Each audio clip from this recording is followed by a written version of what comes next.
Halo,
selamat siang semuanya.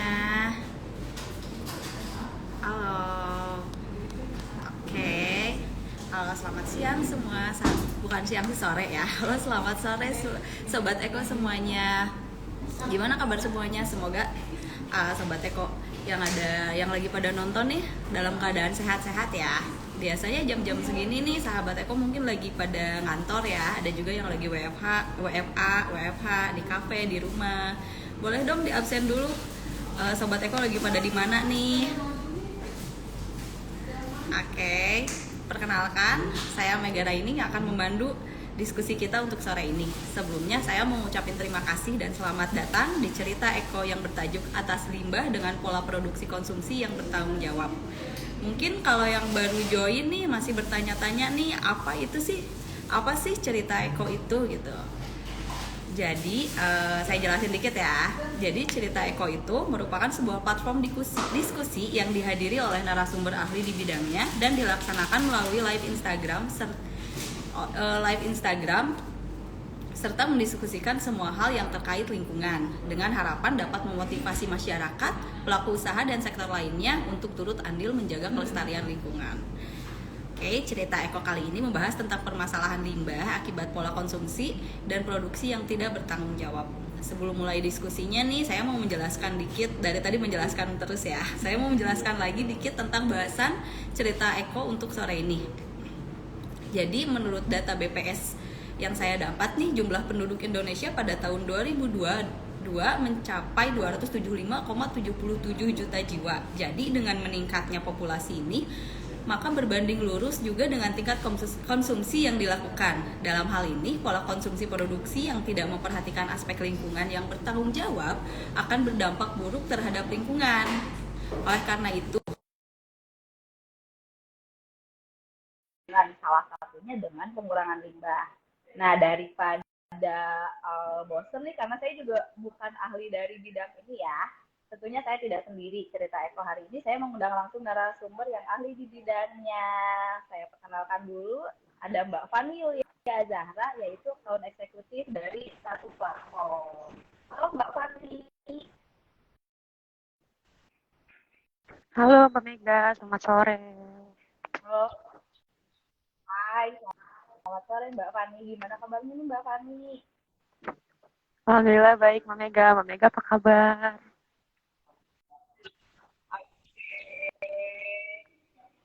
Mbak Fani, tema cerita Eko hari ini kan membahas permasalahan terkait limbah konsumsi dan produksi dari produk nih. Saya langsung tanya-tanya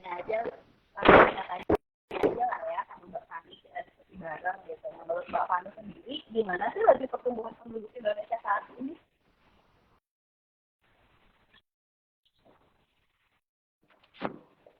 Halo, Mbak Fani. Halo, Mbak Mega. Apakah suaranya terdengar, Mbak?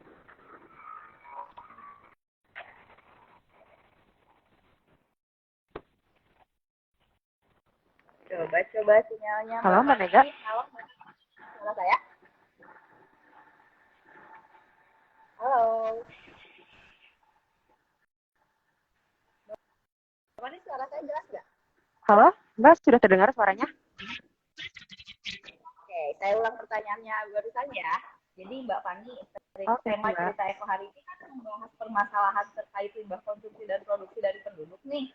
Menurut Mbak Fani sendiri, gimana sih laju pertumbuhan penduduk di Indonesia saat ini? Oke, Mbak Mega. Seperti yang sudah tadi Mbak Mega singgung ya, bahwa Indonesia ini memang sedang mengalami peningkatan jumlah penduduk terus nih, Mbak. Karena menurut data BPS per tahun 2022 kemarin, Indonesia ini memiliki jumlah total penduduk sejumlah 275,77 juta jiwa. Yang mana hal ini menyatakan bahwa Indonesia telah mengalami peningkatan penduduk sebesar 1,13% nih, Mbak, dari tahun sebelumnya, yaitu dari tahun 2021. Nah, jumlah peningkatan penduduk Indonesia ini tidak hanya terjadi setahun ke belakang aja, Mbak, tapi memang dari beberapa tahun sebelumnya Indonesia ini negara kita telah mengalami jumlah peningkatan penduduk secara terus-menerus, Mbak.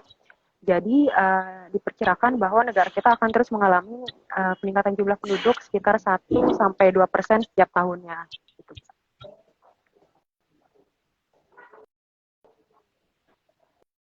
Nah, berbicara tentang pertumbuhan penduduk nih, Mbak Fani, hal ini kan tidak lepas dari pola konsumsi dan produksi untuk menunjang kehidupan sehari-hari nih. Seperti apa sih dampak laju pertumbuhan penduduk terhadap pola konsumsi dan produksi tersebut? Oke, Mbak. Jadi memang ketika jumlah penduduk di suatu negara semakin meningkat ya, otomatis tingkat konsumsi dan juga produksi juga semakin meningkat nih. Jadi berbanding lurus gitu antara jumlah penduduk dan juga tingkat konsumsi dan juga produksinya. Nah, selain itu juga ketika tingkat produksinya ini meningkat secara masif, apabila tidak diiringi dengan pola produksi yang berkelanjutan, maka selanjutnya akan memberikan dampak yang buruk, Mbak, terhadap lingkungan. Nah, oleh karena itu, sekarang kita baik konsumen maupun produsen harus sama-sama nih, Mbak, menerapkan pola produksi dan juga konsumsi yang berkelanjutan agar kita dapat minimalisir dampak yang kita berikan kepada lingkungan dan juga memperoleh manfaat yang sebesar-besarnya bagi kesejahteraan sosial dan juga ekonomi. Oke, deh Mbak Fani. Selanjutnya nih Mbak Fani, menurut Mbak Fani bagaimana sih pola konsumsi dan produksi di Indonesia saat ini? Oke, Mbak, karena kita terus mengalami peningkatan jumlah penduduk ya, otomatis tingkat konsumsi dan juga tingkat produksi kita semakin meningkat nih, Mbak. Nah, selain itu juga sekarang pengambil kebijakan di seluruh dunia, termasuk Indonesia juga sedang mengalami tantangan berat nih, Mbak, di era global sekarang, seperti mengatasi isu kemiskinan, perubahan iklim, bencana alam, terus juga isu keberlanjutan yang memang menekankan pada integrasi pembangunan berkelanjutan dan juga perlindungan lingkungan hidup, Mbak. Oleh karena itu, semua pihak di sini, baik produsen dan juga konsumen, sama-sama dituntut untuk dapat bertanggung jawab terhadap keberlanjutan lingkungan kita, gitu, Mbak. Nah, tapi nyatanya, realitanya sampai saat ini masih banyak produsen maupun konsumen yang kurang aware nih, Mbak, kurang sadar gitu akan pentingnya pola produksi dan juga konsumsi yang berkelanjutan ini. Oke, nah melanjutkan pembahasan kita sebelumnya nih, lalu bagaimana sih hubungan antara pola konsumsi dan produksi dengan aspek lingkungannya, Mbak Fani? Oke, untuk pola produksi dan juga konsumsi yang telah kita terapkan selama ini ya, sebenarnya nggak bisa kita bilang sudah bagus, sudah maksimal gitu, karena sebenarnya kita terus dihadapi oleh satu permasalahan nih, Mbak. Permasalahannya apa? Ya, kita sekarang tinggal di satu planet dengan keadaan sumber daya alam yang terbatas gitu. Apabila kita tidak melakukan pola produksi dan juga konsumsi yang berkelanjutan atau bertanggung jawab, tentunya nanti akan berdampak pada habisnya sumber daya alam kita gitu di masa yang akan datang. Yang akan berdampak juga pada kebutuhan kita nanti tidak dapat terpenuhi gitu di masa yang akan datang. Nah, selain itu juga sekarang isu keberlanjutannya sedang ramai diperbincangkan ya, Mbak, sedang hangat-hangatnya.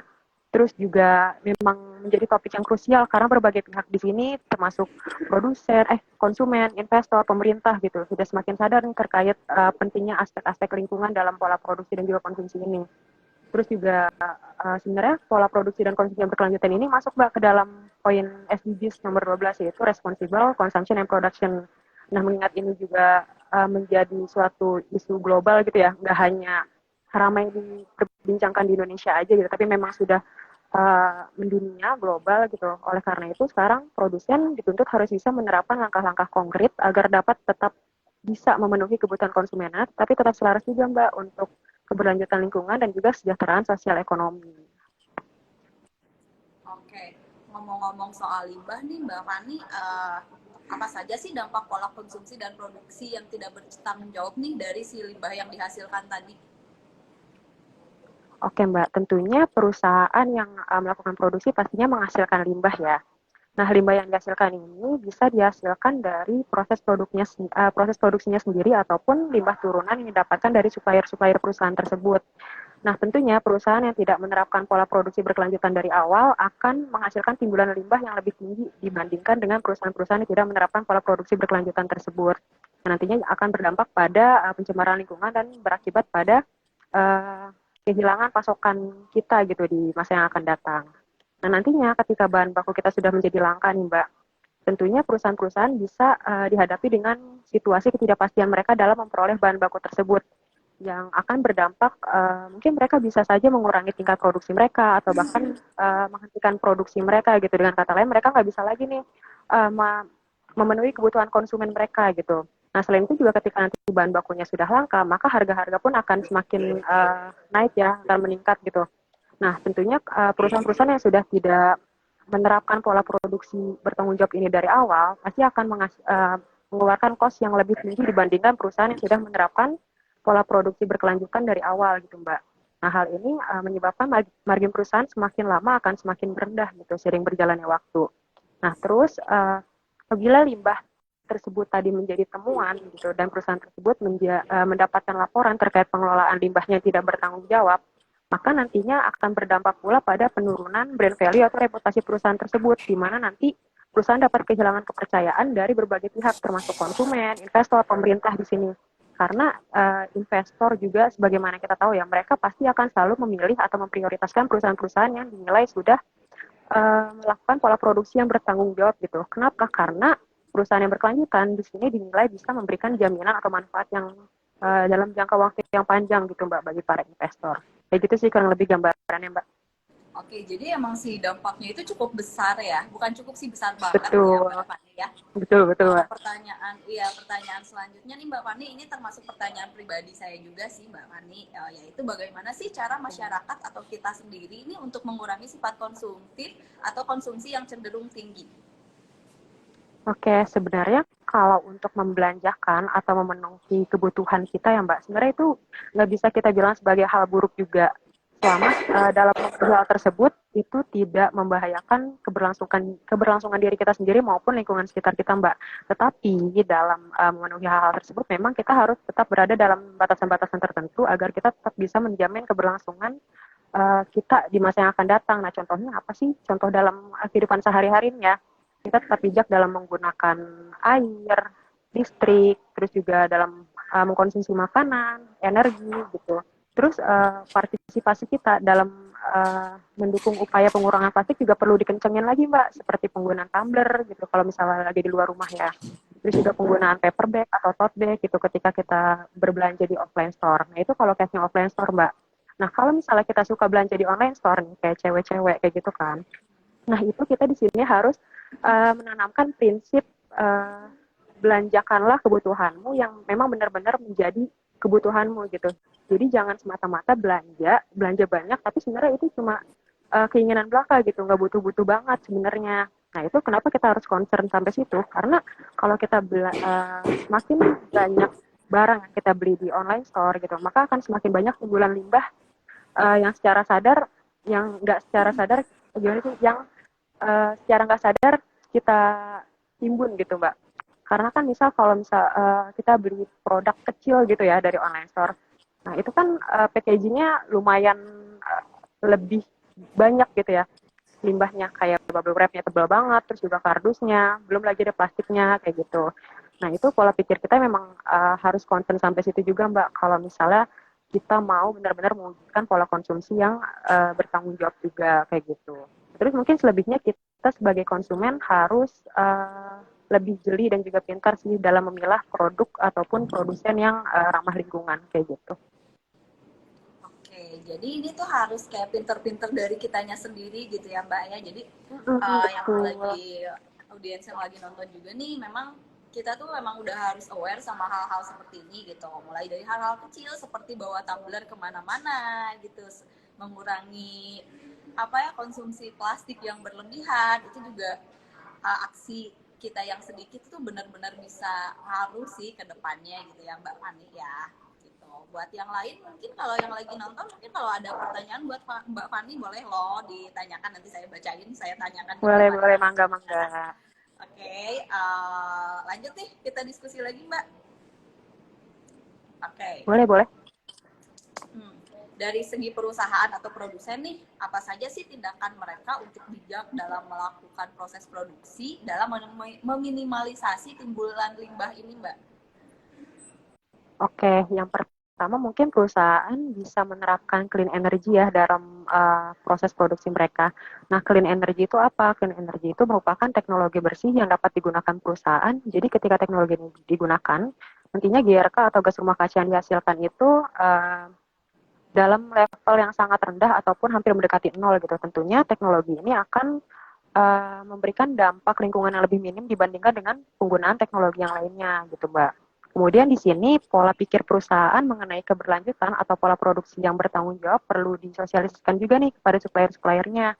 Di sini perusahaan bisa memulai ataupun mengharuskan suppliernya untuk ikut melakukan proses produksi yang bertanggung jawab kayak gitu ya. Atau mungkin lebih baik lagi jika perusahaan memiliki kebijakan yang berkelanjutan sendiri nih mengenai pemilihan supplier. Jadi ketika memilih supplier, perusahaan ini sudah benar-benar tahu dan uh, memilih supplier tersebut karena memang menilai perusahaan tersebut supplier tersebut telah berkelanjutan kayak gitu sih. Terus juga mungkin perusahaan dapat melakukan inisiatif-inisiatif sendiri terkait keberlanjutan lingkungan ya, seperti bijak dalam penggunaan air, listrik, energi, mengurangi emisi karbon, kemudian juga dapat mengurangi limbah ya dalam proses produksinya maupun proses konsumsi si produk ketika sampai di tangan konsumen dengan cara mendesain kemasan yang dapat terurai dan juga dapat terurai dan juga mudah didaur ulang seperti itu, Mbak. Oke, jadi Mbak mungkin nggak semua orang udah aware atau udah melakukan si tindakan meminimalisasi limbah atau sampah itu ya. Nih, aku ada pertanyaan nih. Jika limbah udah terlanjur dihasilkan nih, udah banyak gitu, limbahnya udah ada gitu. Menurut Mbak Fani, bagaimana sih cara yang tepat untuk mengolah limbah secara bertanggung jawab itu sendiri gimana? Oke, pastinya perusahaan yang melakukan proses produksi itu tentu menghasilkan limbah ya, Mbak. Nah, ketika perusahaan ini menghasilkan timbulan limbah, maka perusahaan tersebut dapat melakukan pengelolaan limbahnya sendiri ataupun menggunakan jasa pihak ketiga, Mbak. Nah, terlepas dari apa jenis pengelolaan yang dipilih, pastikan pengelolaan tersebut dilakukan menggunakan prosedur yang sesuai dengan kebijakan yang sudah ditetapkan oleh pemerintah dan juga menggunakan sistem pengelolaan yang terbaik gitu bagi lingkungan. Nah, Mbak Mega, pengelolaan limbah ini juga termasuk Mbak ke dalam salah satu penilaian di satu platform. Jadi dengan penilaian satu platform nantinya perusahaan dapat mengelola limbahnya dengan lebih bijak Mbak. Oke, wah menarik banget ya si satu platformnya. Si satu platform ini boleh dong dijelasin lagi soal si satu platform. Saya juga penasaran nih. Kira-kira apa sih solusi yang mungkin ditawarkan oleh satu platform untuk mewujudkan pola produksi dan konsumsi yang bertanggung jawab dan berkelanjutan? Oke Mbak, jadi satu platform ini merupakan platform untuk penilaian keberlanjutan ya bagi bisnis, perusahaan maupun korporasi. Nah di sini kami melakukan penilaian terkait implementasi sejauh mana sih keberlanjutan yang telah dilakukan oleh perusahaan kayak gitu. Nah kami menilai melalui 4 tema penilaian Mbak, ada lingkungan, tenaga kerja dan HAM, etika dan juga rantai supply. Nah, semua dari masing-masing 4 tema penilaian tersebut, Mbak, itu banyak sekali aspek yang terkandung di dalamnya yang nantinya akan dinilai secara detail dan juga objektif oleh asesor kita yang memang ahli dalam bidang keberlanjutan nih, Mbak. Nah, nantinya hasil penilaian tersebut dapat dengan mudah dipahami melalui scorecard, medali keberlanjutan, rencana tindakan perbaikan, dan juga konsultasi langsung dengan asesor dari satu platform. Nah, melalui rekomendasi perbaikan yang diberikan dan juga konsultasi yang diberikan, yang terjadi secara dua arah gitu. Maka nantinya di sini perusahaan dapat terdorong nih Mbak untuk memulai mengimplementasikan ataupun mengembangkan pola produksi, konsumsi, dan juga melakukan pengadaan yang berkelanjutan.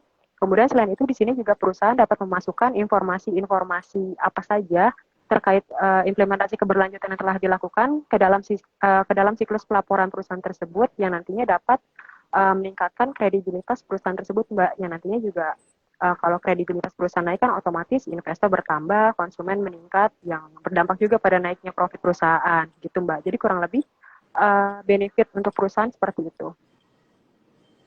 Oke, ini tuh sebenarnya info yang sangat menarik, apalagi buat pemilik usaha ya, pemilik bisnis, UMKM gitu. Itu tuh sangat bermanfaat sekali. Coba dong Mbak Fani, kalau mau tahu tentang si satu platform ini, kita harus hubungin kemana ya? Biar yang lain juga yang lagi nonton tahu nih kemana harus ngehubungin si satu platform ini.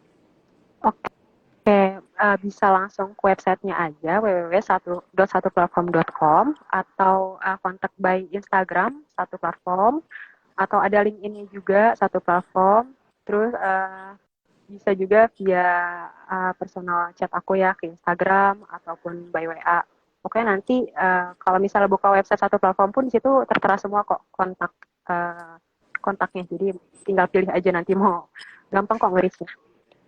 Oke nih, saya ulang lagi ya. Ini buat yang lagi nonton, kalau pengen ngehubungin atau kontak satu platform itu bisa melalui websitenya www.satuplatform.com, Facebook, LinkedIn, apalagi Mbak, Instagram, ya Facebook, LinkedIn, Instagram gitu namanya satu platform, atau Iya, bisa satu platform. langsung kontak di yang ada di dalam websitenya gitu ya Mbak ya. Iya, Oke, mau betul. nanya lagi nih, boleh nggak Mbak Fani? Boleh dong. Keuntungan kerjasama dengan si satu platform itu apa aja sih Mbak, keuntungannya?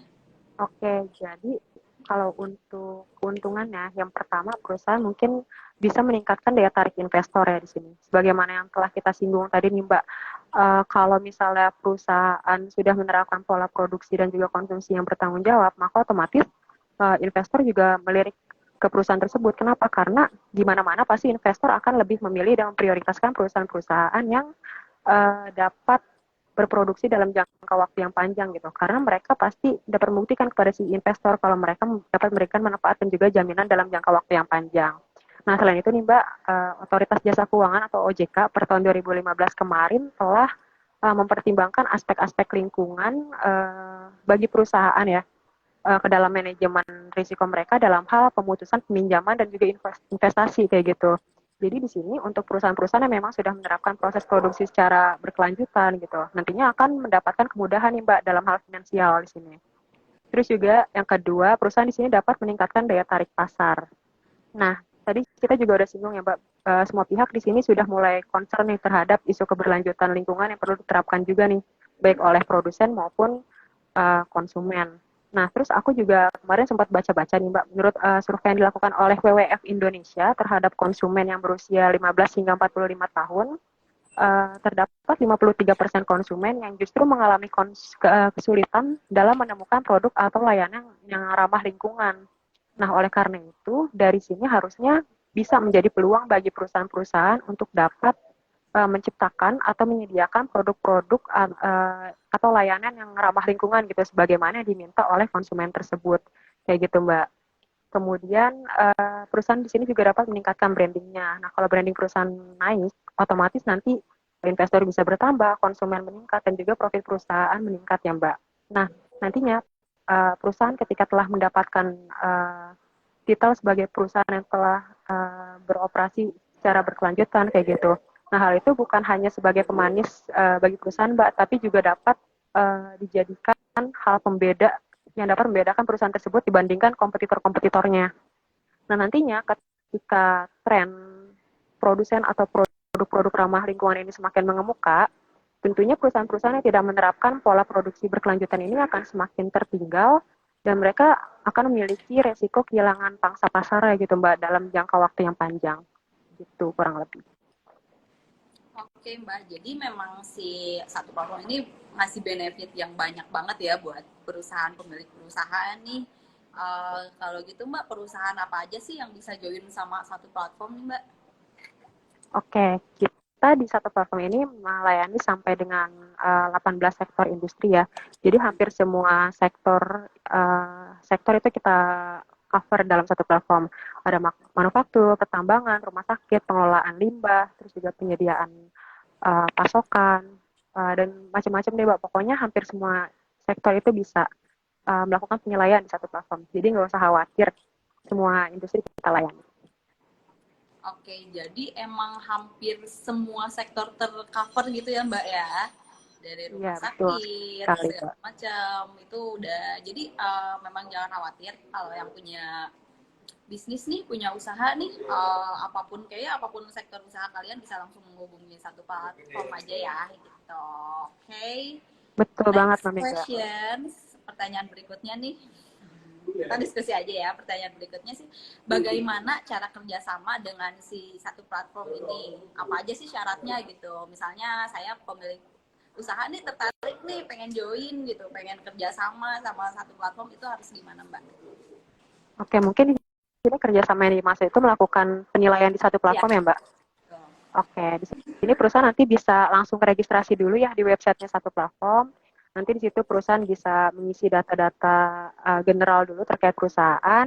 Nah, nantinya perusahaan dapat mengisi dulu nih kuesioner-kuesionernya gitu. Nah, nanti ketika perusahaan ingin mensubmit hasil asesmen tersebut, tapi perusahaan jangan lupa untuk membeli subscription-nya dulu gitu, Mbak. Jadi tetap harus perusahaan bisa coba-coba nih isi kuesionernya. Tapi ketika ingin mendapatkan hasil penilaian ya, ingin mensubmit hasil apa ya, ingin mensubmit asesmen tersebut, perusahaan tetap harus membeli atau berlangganan dulu gitu, Mbak. Tapi sebelum itu juga perusahaan tetap bisa nih ngeliat-ngeliat dulu fitur dalam satu platform kayak gimana sih gitu, Mbak. Oke, jadi ini buy online aja ya Mbak ya? Atau misalnya ada offline-nya kah? Atau bagaimana Mbak? Iya betul. Emang kita layanannya full online, kita benar-benar base online, tapi jangan khawatir bahwa walaupun by online juga kita telah tersertifikasi ISO 27001 ya, yaitu tentang sistem manajemen keamanan informasi. Jadi terkait kebocoran data itu udah nggak perlu dikhawatirkan lagi karena kita telah Udah aman banget tersertifikasi ya? itu, ya udah aman. Terus juga kita memiliki SOP gitu yang kita terapkan kepada karyawan, asesor, dan seluruh staff gitu terkait keamanan data pelanggan. Jadi terkait data-data yang memang sifatnya confidential itu sudah aman sih Mbak, tidak perlu dikhawatirkan lagi. Oke, jadi memang dilakukan secara online, asesmennya juga dilakukan secara online ya Mbak ya? Gitu. Betul Mbak. Terus, oke, uh, udah bahas satu platform nih, mungkin kita langsung bahas lagi ya. Pada penasaran sih, apa sih satu platform gitu. Terus kalau keuntungannya untuk keberlanjutan sama citra perusahaan yang sudah join melakukan asesmen sama si satu platform ini apa aja sih Mbak gitu? Jadi ya keuntungannya seperti yang telah disebutkan tadi Mbak, di sini perusahaan bisa ngelihat nih sejauh mana sih gambaran mereka dalam melakukan implementasi keberlanjutan kayak gitu. Kan nantinya kita hasilnya menyediakan scorecard ya, terus dapat medali juga. Nah medali kita juga udah sesuai sama proper nih Mbak. Ada warnanya biru untuk perusahaan yang memang sudah compliance atau taat, terus juga warna hijau untuk perusahaan yang sudah beyond compliance ya atau ketaatnya sudah melampaui batas minimal telah ditetapkan gitu. Terus juga ada emas yang dikhususkan untuk perusahaan-perusahaan yang memang sudah sustainable gitu. Nantinya pokoknya dari medali tersebut, dari scorecard itu dapat benar-benar kelihatan gitu kira-kira sejauh mana sih perusahaan kita tuh sudah mencapai atau mengimplementasikan keberlanjutan. Nah selain itu kita nggak cuma memberikan hasil penilaian berupa angka atau medali aja nih Mbak, tapi dari asesor kita juga menyediakan rekomendasi-rekomendasi perbaikan apa aja yang perlu dilakukan oleh si perusahaan agar bisa mencapai beyond compliance kayak gitu. Selain itu juga nanti asesor kita dapat menjabarkan nih kira-kira poin plus apa aja yang telah dilakukan perusahaan yang mungkin menjadi daya tarik lebih gitu dibandingkan dengan perusahaan-perusahaan yang lainnya. Kayak gitu sih Mbak. Oke, Mbak Fani. Jadi ternyata si pola konsumsi dan produksi yang tidak bertanggung jawab ini memang berdampak cukup besar ya pada lingkungan gitu. Oke, makasih ya Mbak Fani. Kayaknya waktunya udah mau habis nih.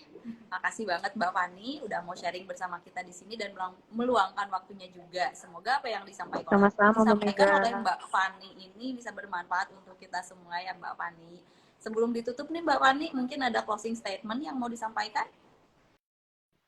Oke, karena seiring dengan jumlah penduduk Indonesia yang terus meningkat ya, yang pastinya kebutuhan kita juga akan semakin banyak kayak gitu. Tetapi kita juga dihadapi dengan permasalahan sumber daya alam yang terbatas kayak gitu. Oleh karena itu, ayo deh kita sama-sama menerapkan pola produksi dan juga konsumsi yang berkelanjutan kayak gitu, agar tercipta gitu keselarasan antara keberlanjutan lingkungan dan juga kesejahteraan sosial ekonomi kita. Toh nggak ada ruginya bagi kita semua untuk menerapkan hal itu, yang ada malah menambah manfaat untuk kita berkali-kali lipat. Oke, tepuk tangan, keren banget ya Mbak Fani. Semoga cerita Eko kali ini bisa membekas di hati teman-teman semua ya, khususnya yang nonton ya, gitu. Sobat Eko Oke. semuanya, berakhirlah cerita Eko hari ini. Apabila ada yang penasaran mengenai cerita Eko series yang lainnya, bisa cek Instagram kami dan di YouTube di universaleco.id ya. Akhir kata, kami berdua pamit undur diri. Saya Mega Raini dan Saya Fani Yulia Zahra. Oke, kami berdua pamit. Wassalamualaikum warahmatullahi wabarakatuh. Bye Waalaikumsalam bye. warahmatullahi wabarakatuh. Terima kasih semuanya. Bye-bye. Terima Sampai jumpa kasih. lagi. Makasih juga Mbak Mega.